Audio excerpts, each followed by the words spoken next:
Hello everyone! I have been putting off making a video for a while, but I think that what I have to say needs to be said, needs to be out in the open. Sam Pepper has been outed, and Jason, veeoneeye, has now been outed, and it's been a couple weeks, I think. Alex Day is back making videos, and I don't know what to think. When Sam was first accused of assault and rape and the things that he was accused of, everyone was like, oh, well, we believe that because we've always known he was kind of a horrible person. And everyone was against him and they took him off YouTube. I have never been a fan of Sam Pepper, but yeah, I was like, well, that's sad. I'm sad and I'm frustrated and I'm angry, and rightfully so. I'm disgusted. And now everyone's like, he needs to stay off YouTube. But then when Jason was outed and he was accused of manipulating a minor to get drunk and basically have sex with him, the reaction was different. The response was different. He made an unlisted video, so when you go to his YouTube channel you can't even find it. But I was reading the comments and it was like,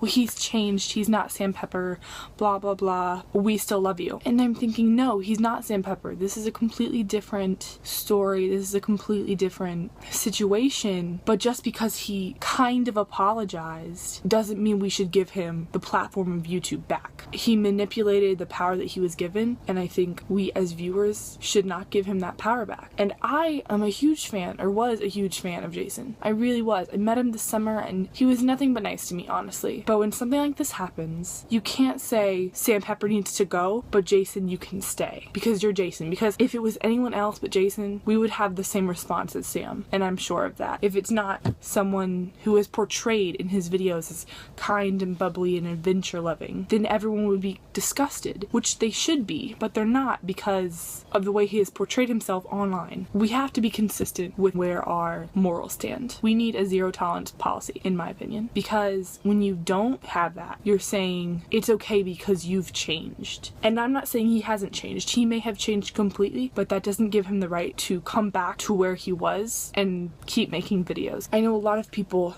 who are for Jason, and the fans of Jason are getting death threats. And to me, that is ridiculous. Just because someone has a different view, and they have the wrong view in my opinion, but just because they have a different view, that does not mean that someone deserves a death threat or someone to tell them, oh, go kill yourself, because that does not get anywhere. And your view, if you are against Jason and you're saying that to someone who is for Jason, your view is completely terminated, you know, in their eyes. So the point of this video is basically zero tolerance for sexual assault, zero tolerance for manipulative behavior from YouTuber to viewer or YouTuber to fan, whatever you want to call it. YouTuber to YouTuber. We just need to cut that completely. And if that means Jason shouldn't make more videos, and if he does, it means we shouldn't watch them and support him, then that's a really tough call to make, but I think it's one that we need to stand together on. Don't send death threats. Don't sexually assault people. Just don't be horrible. Treat others the way you want